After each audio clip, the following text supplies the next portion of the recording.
الرحمن الرحیم رب اشرح لی صدری ویسر لی امری واحلل عقدۃ من لسانی یفقہوا قولی۔ السلام علیکم ورحمۃ اللہ وبرکاتہ۔ کہ اللہ سبحانہ وتعالی کی تسبیح کرنے کا کیا فائدہ ہے؟ اس بارے میں ایک حدیث آتی ہے، ابو ذر رضی اللہ عنہ نے عرض کیا، یا رسول اللہ صلی اللہ علیہ وسلم، میرے ماں باپ آپ پر قربان، اللہ عز و جل کو کون سا کلام زیادہ پسند ہے؟ آپ نے فرمایا، جو اللہ تعالیٰ نے اپنے فرشتوں کے لیے پسند کر رکھا ہے، سبحان ربی و بحمدہ، سبحان ربی و بحمدہ۔ حقیقت یہ ہے کہ ساری مخلوق اللہ تعالیٰ کی تسبیح بیان کر رہی ہے۔ قرآن مجید میں آتا ہے، تسبح له السماوات السبع والارض ومن فیہن وان من شیء الا یسبح بحمدہ ولکن لا تفقہون تسبیحہم انہ کان حلیما غفورا۔ ساتوں آسمان اور زمین اور جو کچھ ان میں ہے سب اس کی تسبیح کر رہے ہیں، بلکہ کوئی بھی چیز ایسی نہیں جو اس کی حمد کے ساتھ اس کی تسبیح نہ کر رہی ہو، لیکن تم ان کی تسبیح کو سمجھتے نہیں، کیونکہ ہر ایک کا اپنا اپنا انداز ہے۔ وہ بڑا بردبار اور معاف فرمانے والا ہے۔ سورۃ النور میں بھی اللہ سبحانہ وتعالیٰ فرماتے ہیں، أَلَمْ تَرَ أَنَّ اللَّهَ يُسَبِّحُ لَهُ مَنْ فِي السَّمَاوَاتِ وَالْأَرْضِ وَالطَّيْرُ صَافَّاتٍ كُلٌّ قَدْ عَلِمَ صَلَاتَهُ وَتَسْبِيحَهُ وَاللَّهُ عَلِيمٌ بِمَا يَفْعَلُونَ۔ کیا تم دیکھتے نہیں کہ آسمانوں اور زمین میں جو کچھ ہے اور فضا میں پر پھیلائے ہوئے پرندے سبھی کے سب یہ اللہ کی تسبیح کر رہے ہیں۔ ہر مخلوق کو اپنی نماز اور تسبیح کا طریقہ معلوم ہے اور اللہ اسے خوب جاننے والا ہے جو وہ کرتے ہیں۔ بہت ہی خوبصورت آیت ہے جس سے یہ پتہ چلتا ہے کہ نمبر ایک، ساری مخلوق تسبیح کر رہی ہے، سب اللہ کے ذکر میں مشغول ہیں، ایک ذرے سے لے کر بڑے بڑے ستارے اور سیارے۔ اور پھر خصوصاً پرندوں کی بات کی گئی، یعنی زمین اور آسمان کی مخلوق تو کر ہی رہی ہے تسبیح، لیکن ان دونوں کے درمیان جو پرندے اڑتے ہوئے نظر آ رہے ہیں اور بعض اوقات صفوں کی شکل میں، یعنی صف باندھے ہوئے یا پر پھیلاتے ہوئے اور سکیڑتے ہوئے یا اڑتے ہوئے، سب مل کر یا اکیلے اکیلے، یہ سب اللہ سبحانہ تعالیٰ کی پاکی بیان کرتے ہیں۔ ویسے بھی آپ نے دیکھا ہوگا کہ صبح اور شام کے اوقات میں بڑے بڑے درختوں پر بیٹھے ہوئے ہزاروں کی تعداد میں پرندے یک زبان ہو کر اللہ سبحانہ وتعالیٰ کی تسبیح کر رہے ہوتے ہیں، ذکر کر رہے ہوتے ہیں۔ فرمایا یہ سب اللہ کی تسبیح کرتے ہیں۔ تیسری بات یہ فرمائی گئی کہ ہر مخلوق کو اپنی نماز اور تسبیح کا طریقہ معلوم ہے۔ کس قدر دلچسپ اور خوبصورت بات ہے کہ پرندہ ہو یا چیونٹی ہو یا کوئی بڑے سے بڑا جانور ہو یا ستارہ اور سیارہ ہو، ہر ایک کو تسبیح بھی معلوم ہے، یعنی اللہ کا ذکر کیسے کرنا ہے، اور یہ بھی معلوم ہے کہ اس کا کام کیا ہے، وہ کیوں پیدا کیا گیا ہے، یعنی اس کو اپنے مقصد زندگی کا بھی معلوم ہے، اور پھر اللہ تعالیٰ کی عبادت اور اطاعت کے طریقے کیا ہیں، اس کے لیے کون سی راہیں مقرر کر دی گئی ہیں، یہ بھی اس کو خوب معلوم ہے۔ تو اس میں حیرت کی بات یہ ہے کہ اگر ساری مخلوق یہ جانتی ہے تو پھر انسان کا انجان بننا اس کے لیے کس قدر خطرناک ہے۔ اللہ تعالیٰ نے سب کچھ انسان کے لیے پیدا کیا اور وہ ساری چیزیں انسان کی خدمت میں خوب لگی ہوئی ہیں، لیکن انسان کو جس کے لیے پیدا کیا گیا، انسان اس مقصد کو بھول گیا اور اپنے رب سے غافل ہو گیا۔ تو اس لیے اگر ہم تسبیح نہیں کریں گے تو ہم ساری کائنات سے الگ ہو جائیں گے۔ وہ سب تو اللہ کے وفادار، فرما بردار، تسبیح گزار، اور ہم اللہ سے غافل، یہ دل کیسے گوارا کر سکتا ہے؟ اس لیے زیادہ سے زیادہ اللہ سبحانہ وتعالیٰ کی تسبیح کرنی چاہیے۔ ایک حدیث سے یہ بھی پتہ چلتا ہے کہ چیونٹیاں بھی اللہ کی تسبیح کرتی ہیں۔ جب ایک موقع پر کسی نے چیونٹیوں کو جلا دیا تو اللہ سبحانہ وتعالیٰ نے ان سے یہی کہا کہ تم نے گروہوں میں سے ایک ایسے گروہ کو جلا دیا جو اللہ کی تسبیح بیان کرتا ہے، اور ویسے بھی آگ کا عذاب اللہ کے سوا کسی اور کو دینے کا حق نہیں۔ پھر اسی طرح جو کھانا ہم کھاتے وہ بھی اللہ کی تسبیح کرتا ہے۔ عبداللہ بن مسعود رضی اللہ عنہما بیان کرتے ہیں کہ ہم آپ صلی اللہ علیہ وسلم کے زمانے میں کھاتے وقت کھانے کی تسبیح سنتے تھے، یعنی نبی صلی اللہ علیہ وسلم سنوا سکتے تھے کہ کس طرح کھانا تسبیح کر رہا ہے۔ پھر اسی طرح فرشتے بھی اللہ تعالیٰ کی تسبیح کرتے ہیں، جس کا وہ اقرار خود کر رہے تھے کہ وَنَحْنُ نُسَبِّحُ بِحَمْدِكَ وَنُقَدِّسُ لَكَ، کہ ہم تیری حمد کے ساتھ تیری تسبیح کرتے ہیں اور تیری پاکی بیان کرتے ہیں۔ قرآن مجید میں سورۃ الشورى میں بھی آتا ہے والملائکۃ یسبحون بحمد ربہم، اور فرشتے اپنے رب کی حمد کے ساتھ اس کی تسبیح کرتے ہیں، یعنی تعریف بھی کرتے ہیں، تسبیح بھی کرتے ہیں۔ تسبیح کا مطلب ہوتا ہے اللہ تعالیٰ کو ہر عیب اور نقص سے پاک قرار دینا، اور حمد ہوتا ہے اللہ تعالیٰ کی تعریف بیان کرنا، یعنی اس کی خوبیوں پر اور اس کے کمالات پر اس کی تعریف کرنا۔ پھر اسی طرح وہ فرشتے جو عرش کو اٹھائے ہوئے ہیں وہ بھی اللہ تعالیٰ کی تسبیح کرتے رہتے ہیں۔ الذین یحملون العرش ومن حولہ یسبحون بحمد ربہم، جو فرشتے عرش اٹھائے ہوئے ہیں اور جو اس کے ارد گرد ہیں سب اپنے پروردگار کی حمد کے ساتھ اس کی تسبیح کرتے ہیں۔ ایک اور جگہ پر آتا ہے وَتَرَى الْمَلَائِكَةَ حَافِّينَ مِنْ حَوْلِ الْعَرْشِ يُسَبِّحُونَ بِحَمْدِ رَبِّهِمْ، نیز اس دن آپ دیکھیں گے یعنی قیامت کے دن کہ فرشتے عرش کے گرد حلقہ باندھے اپنے پروردگار کی تعریف کے ساتھ تسبیح کر رہے ہیں۔ پھر اسی طرح بعض مواقع پر جب وحی نازل ہوئی تو نزول وحی کے وقت حاملین عرش سے لے کر تمام انسانوں کے فرشتوں نے تسبیح کی، یعنی انسان کی ہدایت کے لیے اتنی بہترین کتاب اتاری جا رہی تھی۔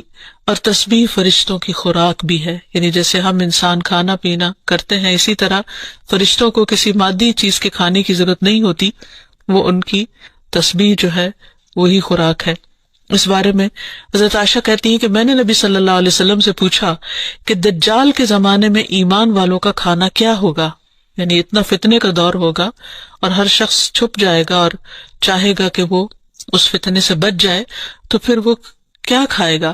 آپ نے فرمایا جو فرشتوں کا ہے، یعنی تسبیح، تکبیر، تحمید، تحلیل، یعنی اللہ تعالیٰ کی حمد و ثنا کرنا، اللہ کا ذکر کرنا۔ اور تسبیح کیوں نہ کی جائے؟ کیونکہ اللہ سبحانہ وتعالیٰ نے قرآن مجید میں اپنے حبیب محمد صلی اللہ علیہ وسلم کو بارہا تسبیح بیان کرنے کا حکم دیا ہے۔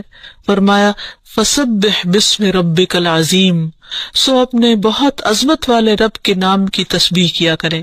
پھر ہے سبح اسم ربک الاعلی، اپنے رب کے نام کی تسبیح کریں جو سب سے بلند ہے۔ پھر ہے فسبح بحمد ربک وکن من الساجدین، پس اپنے رب کی حمد کے ساتھ تسبیح کریں اور سجدہ کرنے والوں میں سے ہو جائیں۔ پھر نبی صلی اللہ علیہ وسلم کو ایک اور جگہ پر صبح و شام اللہ تعالیٰ کی تسبیح کرنے کا حکم دیا گیا۔ سورۃ طٰہٰ میں اللہ تعالیٰ فرماتے ہیں سو اس پر صبر کرو جو وہ کہتے ہیں، اور سورج طلوع ہونے سے پہلے اور اس کے غروب ہونے سے پہلے اپنے رب کی حمد کے ساتھ تسبیح کرو، اور رات کے کچھ اوقات میں بھی پس تسبیح کرو، اور دن کے کناروں میں بھی، تاکہ تم خوش ہو جاؤ۔ یعنی خوشی کا راز، اطمینان اور سکون کا راز اللہ تعالیٰ کی تسبیح کرنے میں ہے، جو ذکر کا ایک بہترین طریقہ ہے، اور یہ ایمان والوں کی علامت بھی ہے، کیونکہ قرآن مجید میں آتا ہے انما یؤمن بآیاتنا الذین اذا ذکروا بها خروا سجدا وسبحوا بحمد ربهم وهم لا یستکبرون، کہ ہماری آیات پر تو وہی لوگ ایمان رکھتے ہیں کہ جب انہیں ان کے ساتھ نصیحت کی جاتی ہے تو وہ سجدہ کرتے ہوئے گر پڑتے ہیں، یعنی جھک جاتے ہیں، اور اپنے رب کے حمد کے ساتھ اس کی تسبیح کرتے ہیں اور وہ تکبر نہیں کرتے۔ یعنی یہ ہوتی ہے مومن کی شان کہ وہ اللہ کی تعریف میں کھویا ہوتا ہے، اللہ کی پاکیزگی بیان کرتا ہے، وہ اپنے رب کی قدر کو پہچانتا ہے اور اپنے کوتاہیوں کو اور اپنی غلطیوں کو، اسی لیے وہ اللہ تعالیٰ کی پاکی بیان کرتا ہے اور اپنے قصور کا اعتراف کرتا ہے، اور اس کی زبان اللہ کے ذکر سے تر رہتی ہے۔ پھر اسی طرح یہ ہے کہ تسبیح تمام مخلوق کے رزق کی کنجی بھی ہے۔ اللہ کے نبی نوح علیہ السلام کی وفات کا وقت جب قریب آیا تو انہوں نے اپنے بیٹے سے فرمایا کہ میں تمہیں ایک وصیت کر رہا ہوں، سبحان اللہ و بحمدہ کا ورد کرتے رہنا، یہ ہر چیز کی نماز ہے، اس کے ذریعے مخلوق کو رزق ملتا ہے، تو جو شخص یہ چاہتا ہو کہ اس کے رزق میں کشادگی ہو اسے بھی کثرت کے ساتھ تسبیح کرنی چاہیے، جیسے اللہ تعالیٰ قرآن مجید میں حکم بھی دیتے ہیں یا ایھا الذین آمنوا اذکروا اللہ ذکرا کثیرا وسبحوہ بکرۃ واصیلا، اے ایمان والو اللہ کو بکثرت یاد کیا کرو اور صبح و شام اس کی تسبیح بیان کیا کرو۔ یعنی انسان کو خاص طور پر صبح اور شام کے اوقات میں تسبیح کرنی چاہیے، جس کی تفصیل احادیث میں ہمیں ملتی ہے۔ رسول اللہ صلی اللہ علیہ وسلم خود بھی کثرت کے ساتھ سبحان اللہ و بحمدہ استغفر اللہ و اتوب الیہ کثرت سے پڑھا کرتے تھے کہ پاک ہے اللہ اور اس کی تعریف کے ساتھ، اور میں اللہ تعالیٰ سے بخشش طلب کرتا ہوں اور میں اس کی طرف توبہ کرتا ہوں۔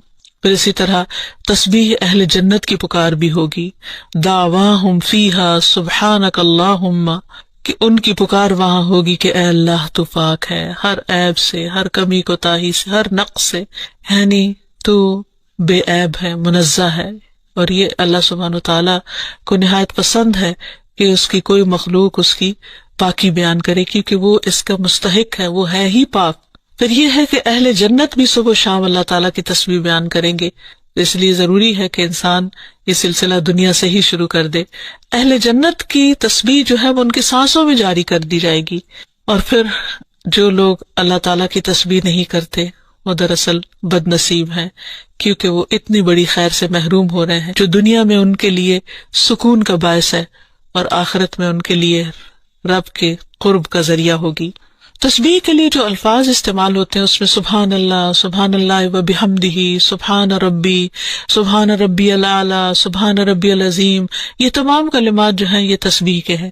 اس کے علاوہ ایک اور حدیث سے ہمیں پتہ چلتا ہے، سمرہ بن جندب کہتے ہیں کہ رسول اللہ صلی اللہ علیہ وسلم نے فرمایا، اللہ کے نزدیک سب سے زیادہ محبوب کلمات 4 ہیں، سبحان اللہ والحمد للہ ولا الہ الا اللہ واللہ اکبر، اور تمہیں اس میں سے کسی بھی کلمے سے شروع کرنا نقصان نہ دے گا، یعنی پہلے الحمدللہ بھی کہہ سکتے ہیں یا سبحان اللہ پہلے کہہ سکتے ہیں، لیکن یہ اللہ تعالیٰ کے نہایت پسندیدہ ترین کلمات ہیں۔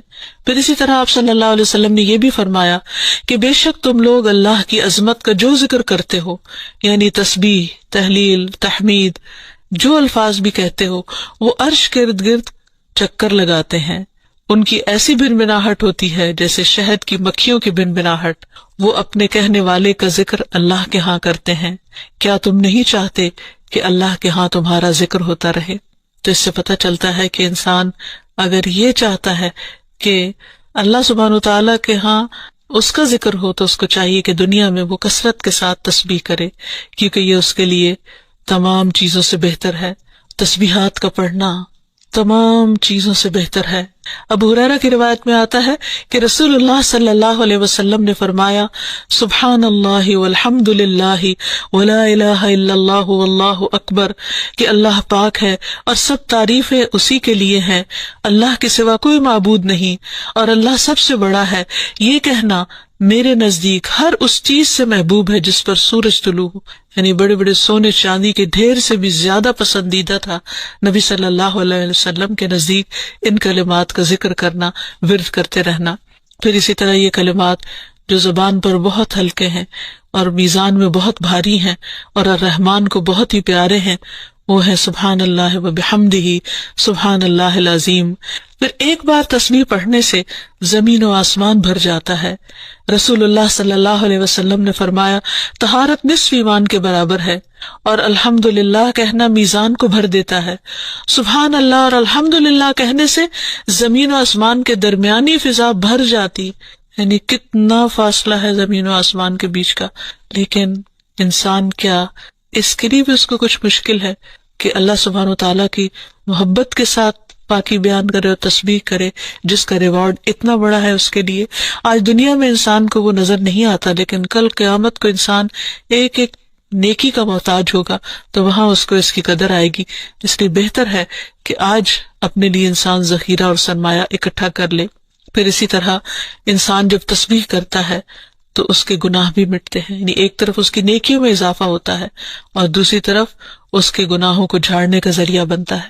انس رضی اللہ عنہ کہتے ہیں کہ رسول اللہ صلی اللہ علیہ وسلم ایک ایسے درخت کے پاس سے گزرے جس کے پتے سوکھ چکے تھے، آپ نے اس پر لاٹھی ماری تو اس کے پتے جھڑنے لگے، پھر آپ نے فرمایا، الحمدللہ و سبحان اللہ ولا الہ الا اللہ واللہ اکبر سے اسی طرح گناہ جھڑتے ہیں جس طرح اس درخت کے پتے جھڑے ہیں۔ پھر اسی طرح یہ 100 اونٹوں سے افضل عمل ہے۔ نبی صلی اللہ علیہ وسلم نے فرمایا، جس نے سورج طلوع ہونے اور اس کے غروب ہونے سے قبل 100 بار سبحان اللہ کہا تو یہ اس کے لیے 100 اونٹوں سے بہتر ہے، یعنی اتنی بڑی کمائی اور نیکیوں کا اتنا بڑا ذخیرہ ہے۔ پھر اسی طرح تسبیح کے کچھ اور کلمات ہیں کہ جن سے آسمان کے دروازے کھل جاتے ہیں۔ ابن عمر کہتے ہیں کہ ہم رسول اللہ صلی اللہ علیہ وسلم کے ساتھ نماز پڑھ رہے تھے کہ جماعت میں سے ایک آدمی نے کہا، اللہ اکبر کبیرہ والحمد للہ کثیرا وسبحان اللہ بکرۃ واصیلا۔ تو رسول اللہ صلی اللہ علیہ وسلم نے فرمایا اس طرح کے کلمات کہنے والا کون ہے؟ جماعت میں سے ایک آدمی نے عرض کیا اے اللہ کے رسول میں ہوں۔ آپ نے فرمایا کہ مجھے تعجب ہوا کہ اس کے لیے آسمان کے دروازے کھولے گئے۔ ابن عمر فرماتے ہیں کہ میں نے ان کلمات کو پھر کبھی نہیں چھوڑا جب سے اس کے بارے میں نے رسول اللہ صلی اللہ علیہ وسلم کو یہ فرماتے ہوئے سنا، کیا کہ اس شخص کے لیے آسمان کے دروازے کھول دیے گئے، یعنی ان کلمات کے پڑھنے کی وجہ سے۔ پھر تسبیحات کا پڑھنا جنت میں درخت لگانے کا سبب بنتا ہے۔ پھر اسی طرح انسان کے تمام جوڑوں کا صدقہ ہر روز اس پر واجب ہو جاتا ہے، اور یہ تسبیحات اس کے لیے ہر جوڑ سے صدقے کا باعث بنتی ہیں۔ پھر یہ ہے کہ تسبیحات عمر میں اضافے کا ذریعہ بھی بنتی ہیں۔ نبی صلی اللہ علیہ وسلم نے فرمایا اللہ کے نزدیک اس مومن سے افضل کوئی نہیں جسے حالت اسلام میں لمبی عمر دی گئی ہو اس کی تسبیح و تکبیر اور تحلیل کی وجہ سے۔ پھر اسی طرح انسان کے لیے یہ تسبیحات محرومی سے بچاؤ کا ذریعہ بھی ہیں۔ رسول اللہ صلی اللہ علیہ وسلم نے فرمایا کچھ دعائیں ایسی ہیں جن کو 100 مرتبہ پڑھنے والا کبھی محروم نہیں ہوتا۔ سبحان اللہ والحمد للہ ولا الہ الا اللہ واللہ اکبر، یعنی جب انسان کو کوئی حاجت ہو، کوئی ضرورت ہو، کوئی مشکل ہو، کوئی پریشانی ہو، تو اللہ سبحانہ وتعالیٰ کا ان الفاظ کے ساتھ ذکر کرنا شروع کر دے، تسبیح کرنا شروع کر دے، کیونکہ یہ باقی رہنے والی نیکیاں ہیں اور دنیا میں بھی انسان کو فائدہ دیتی ہیں اور آخرت میں بھی انسان کے لیے آگ سے بچاؤ کا ذریعہ ہے۔ حدیث میں آتا ہے رسول اللہ صلی اللہ علیہ وسلم نے فرمایا اپنا بچاؤ حاصل کر لو۔ صحابہ نے عرض کیا اللہ کے رسول کیا دشمن آ گیا؟ آپ نے فرمایا نہیں، لیکن جہنم سے تمہارا بچاؤ سبحان اللہ والحمد للہ ولا الہ الا اللہ واللہ اکبر سے ہے، اور یہی کلمات باقیات صالحات ہیں۔ پھر اسی طرح دل کی گھٹن اور سینے کی تنگی کا علاج بھی تسبیح میں ہے۔ پریشانی، ڈر اور خوف کو دور کرنے کا ذریعہ بھی تسبیحات ہیں۔ تو ہر موقع کی مناسبت سے انسان کو تسبیح کرتے رہنا چاہیے۔ جب نعمت کی تکمیل ہو، جیسے نبی صلی اللہ علیہ وسلم نے جب اپنا مشن مکمل کر لیا اور اللہ سبحانہ وتعالیٰ نے ان کی گواہی دے دی کہ ان کا کام پورا ہو چکا ہے، تو اس وقت یہ سورت نازل ہوئی اذا جاء نصر اللہ والفتح ورأیت الناس يدخلون فی دین اللہ افواجا فسبح بحمد ربک واستغفر انہ کان توابا۔ جب اللہ کی مدد اور فتح آ جائے اور تو لوگوں کو دیکھے کہ وہ اللہ کے دین میں فوج در فوج داخل ہو رہے ہیں، تو اپنے رب کی حمد کے ساتھ تسبیح کرو اور اس سے بخشش مانگو، بے شک یقیناً وہ بڑا توبہ قبول کرنے والا ہے۔ پھر اسی طرح یہ ہے کہ انسان کو صبح و شام سبحان اللہ و بحمدہ کی تسبیح کرنی چاہیے۔ جو ایسا کرے اس کے تمام گناہ معاف کر دیے جاتے ہیں، خاص سمندر کی جھاگ برابر ہی کیوں نہ ہو۔ پھر خصوصاً فجر کے بعد انسان 3 بار یہ کلمات پڑھے سبحان اللہ و بحمدہ عدد خلقہ ورضا نفسہ وزنۃ عرشہ ومداد کلماتہ۔ اللہ کی تعریف اور اسی کی پاکی ہے، اس کی مخلوق کی تعداد کے برابر، اس کی رضا اور اس کے عرش کے وزن اور اس کے کلمات کی سیاہی کے برابر، یعنی اللہ سبحانہ و تعالیٰ کی تعریف ہر چیز سے زیادہ۔ پھر اسی طرح یہ ہے کہ فجر کے بعد اور عصر کے بعد خصوصی طور پر تسبیح کا وقت ہوتا ہے اور ساری مخلوق اس وقت تسبیح میں مشغول ہوتی ہے۔ پھر رکوع اور سجدوں میں اللہ تعالیٰ کی تسبیح بیان کرنی چاہیے۔ نماز کے بعد تسبیحات فاطمہ پڑھنی چاہیے۔ سوتے وقت وہ تسبیحات پڑھنی چاہیے جو نبی صلی اللہ علیہ وسلم نے حضرت فاطمہ کو سکھائی تھی۔ پھر اسی طرح نبی صلی اللہ علیہ وسلم رات کو جب تک نیند نہیں آتی تھی مسلسل تسبیح کرتے رہتے تھے۔ پھر اسی طرح قرآن مجید پڑھتے ہوئے جو آیات آپ کو خوش کرتی ہیں ان پر آپ اللہ سبحانہ وتعالیٰ کی تسبیح بیان کرتے۔ پھر اسی طرح بجلی کڑکنے پر یسبح الرعد بحمدہ والملائکۃ من خیفتہ کا پڑھنا، پھر بلندی سے اترتے وقت سبحان اللہ کی تسبیح کرنا، پھر جب کوئی چیز انسان کو فیسینیٹ کرے، تعجب ہو، کوئی چیز حیران کرے یا اچھی معلوم ہو، اس وقت سبحان اللہ کہنا، یہ تمام چیزیں سنت سے ثابت ہیں۔ اللہ تعالیٰ سے دعا ہے کہ وہ ہمیں ان لوگوں میں شامل کر لے جو اس کی تسبیح کرنے سے محبت رکھتے ہیں۔ وآخر دعوانا ان الحمد للہ رب العالمین۔ السلام علیکم ورحمۃ اللہ وبرکاتہ۔ نحمده ونصلي على رسوله الكريم اما بعد فاعوذ باللہ من الشیطان الرجیم بسم اللہ الرحمن الرحیم رب اشرح لی صدری ویسر لی امری واحلل عقدۃ من لسانی یفقہوا قولی۔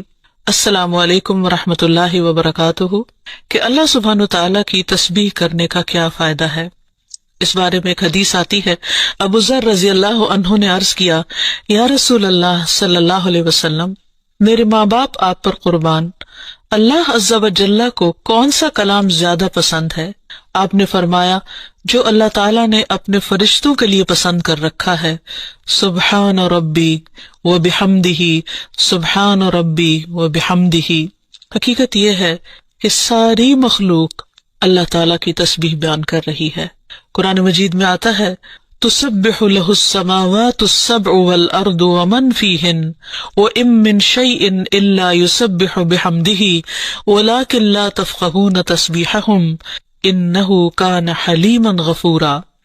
ساتوں آسمان اور زمین اور جو کچھ ان میں ہے سب اس کی تسبیح کر رہے ہیں، بلکہ کوئی بھی چیز ایسی نہیں جو اس کی حمد کے ساتھ اس کی تسبیح نہ کر رہی ہو، لیکن تم ان کی تسبیح کو سمجھتے نہیں، کیونکہ ہر ایک کا اپنا اپنا انداز ہے۔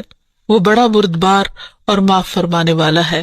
سورۃ النور میں بھی اللہ سبحانہ وتعالیٰ فرماتے ہیں، أَلَمْ تَرَ أَنَّ اللَّهَ يُسَبِّحُ لَهُ مَنْ فِي السَّمَاوَاتِ وَالْأَرْضِ وَالطَّيْرُ صَافَّاتٍ كُلٌّ قَدْ عَلِمَ صَلَاتَهُ وَتَسْبِيحَهُ وَاللَّهُ عَلِيمٌ بِمَا يَفْعَلُونَ۔ کیا تم دیکھتے نہیں کہ آسمانوں اور زمین میں جو کچھ ہے اور فضا میں پر پھیلائے ہوئے پرندے سبھی کے سب یہ اللہ کی تسبیح کر رہے ہیں۔ ہر مخلوق کو اپنی نماز اور تسبیح کا طریقہ معلوم ہے اور اللہ اسے خوب جاننے والا ہے جو وہ کرتے ہیں۔ بہت ہی خوبصورت آیت ہے جس سے یہ پتہ چلتا ہے کہ نمبر ایک، ساری مخلوق تسبیح کر رہی ہے، سب اللہ کے ذکر میں مشغول ہیں، ایک ذرے سے لے کر بڑے بڑے ستارے اور سیارے۔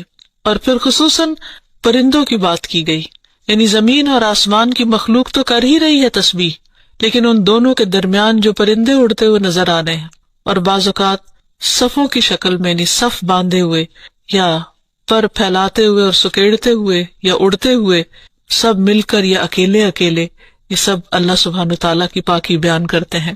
ویسے بھی آپ نے دیکھا ہوگا کہ صبح اور شام کے اوقات میں بڑے بڑے درختوں پر بیٹھے ہوئے ہزاروں کی تعداد میں پرندے یک زبان ہو کر اللہ سبحانہ وتعالیٰ کی تسبیح کر رہے ہوتے ہیں، ذکر کر رہے ہوتے ہیں۔ فرمایا یہ سب اللہ کی تسبیح کرتے ہیں۔ تیسری بات یہ فرمائی گئی کہ ہر مخلوق کو اپنی نماز اور تسبیح کا طریقہ معلوم ہے۔ کس قدر دلچسپ اور خوبصورت بات ہے کہ پرندہ ہو یا چیونٹی ہو یا کوئی بڑے سے بڑا جانور ہو یا ستارہ اور سیارہ ہو، ہر ایک کو تسبیح بھی معلوم ہے، یعنی اللہ کا ذکر کیسے کرنا ہے، اور یہ بھی معلوم ہے کہ اس کا کام کیا ہے، وہ کیوں پیدا کیا گیا ہے، یعنی اس کو اپنے مقصد زندگی کا بھی معلوم ہے، اور پھر اللہ تعالیٰ کی عبادت اور اطاعت کے طریقے کیا ہیں، اس کے لیے کون سی راہیں مقرر کر دی گئی ہیں، یہ بھی اس کو خوب معلوم ہے۔ تو اس میں حیرت کی بات یہ ہے کہ اگر ساری مخلوق یہ جانتی ہے تو پھر انسان کا انجان بننا اس کے لیے کس قدر خطرناک ہے۔ اللہ تعالیٰ نے سب کچھ انسان کے لیے پیدا کیا اور وہ ساری چیزیں انسان کی خدمت میں خوب لگی ہوئی ہیں، لیکن انسان کو جس کے لیے پیدا کیا گیا، انسان اس مقصد کو بھول گیا اور اپنے رب سے غافل ہو گیا۔ تو اس لیے اگر ہم تسبیح نہیں کریں گے تو ہم ساری کائنات سے الگ ہو جائیں گے۔ وہ سب تو اللہ کے وفادار، فرما بردار، تسبیح گزار، اور ہم اللہ سے غافل، یہ دل کیسے گوارا کر سکتا ہے؟ اس لیے زیادہ سے زیادہ اللہ سبحانہ و تعالیٰ کی تسبیح کرنی چاہیے۔ ایک حدیث سے یہ بھی پتہ چلتا ہے کہ چیونٹیاں بھی اللہ کی تسبیح کرتی ہیں۔ جب ایک موقع پر کسی نے چیونٹیوں کو جلا دیا تو اللہ سبحانہ و تعالیٰ نے ان سے یہی کہا کہ تم نے گروہوں میں سے ایک ایسے گروہ کو جلا دیا جو اللہ کی تسبیح بیان کرتا ہے، اور ویسے بھی آگ کا عذاب اللہ کے سوا کسی اور کو دینے کا حق نہیں۔ پھر اسی طرح جو کھانا ہم کھاتے وہ بھی اللہ کی تسبیح کرتا ہے۔ عبداللہ بن مسعود رضی اللہ عنہما بیان کرتے ہیں کہ ہم آپ صلی اللہ علیہ وسلم کے زمانے میں کھاتے وقت کھانے کی تسبیح سنتے تھے، یعنی نبی صلی اللہ علیہ وسلم سنوا سکتے تھے کہ کس طرح کھانا تسبیح کر رہا ہے۔ پھر اسی طرح فرشتے بھی اللہ تعالیٰ کی تسبیح کرتے ہیں، جس کا وہ اقرار خود کر رہے تھے کہ وَنَحْنُ نُسَبِّحُ بِحَمْدِكَ وَنُقَدِّسُ لَكَ، کہ ہم تیری حمد کے ساتھ تیری تسبیح کرتے ہیں اور تیری پاکی بیان کرتے ہیں۔ قرآن مجید میں سورۃ الشورى میں بھی آتا ہے والملائکۃ یسبحون بحمد ربہم، اور فرشتے اپنے رب کی حمد کے ساتھ اس کی تسبیح کرتے ہیں، یعنی تعریف بھی کرتے ہیں، تسبیح بھی کرتے ہیں۔ تسبیح کا مطلب ہوتا ہے اللہ تعالیٰ کو ہر عیب اور نقص سے پاک قرار دینا، اور حمد ہوتا ہے اللہ تعالیٰ کی تعریف بیان کرنا، یعنی اس کی خوبیوں پر اور اس کے کمالات پر اس کی تعریف کرنا۔ پھر اسی طرح وہ فرشتے جو عرش کو اٹھائے ہوئے ہیں وہ بھی اللہ تعالیٰ کی تسبیح کرتے رہتے ہیں۔ الذین یحملون العرش ومن حولہ یسبحون بحمد ربہم، جو فرشتے عرش اٹھائے ہوئے ہیں اور جو اس کے ارد گرد ہیں سب اپنے پروردگار کی حمد کے ساتھ اس کی تسبیح کرتے ہیں۔ ایک اور جگہ پر آتا ہے وَتَرَى الْمَلَائِكَةَ حَافِّينَ مِنْ حَوْلِ الْعَرْشِ يُسَبِّحُونَ بِحَمْدِ رَبِّهِمْ، نیز اس دن آپ دیکھیں گے یعنی قیامت کے دن کہ فرشتے عرش کے گرد حلقہ باندھے اپنے پروردگار کی تعریف کے ساتھ تسبیح کر رہے ہیں۔ پھر اسی طرح بعض مواقع پر جب وحی نازل ہوئی تو نزول وحی کے وقت حاملین عرش سے لے کر تمام انسانوں کے فرشتوں نے تسبیح کی، یعنی انسان کی ہدایت کے لیے اتنی بہترین کتاب اتاری جا رہی تھی۔ اور تسبیح فرشتوں کی خوراک بھی ہے، یعنی جیسے ہم انسان کھانا پینا کرتے ہیں اسی طرح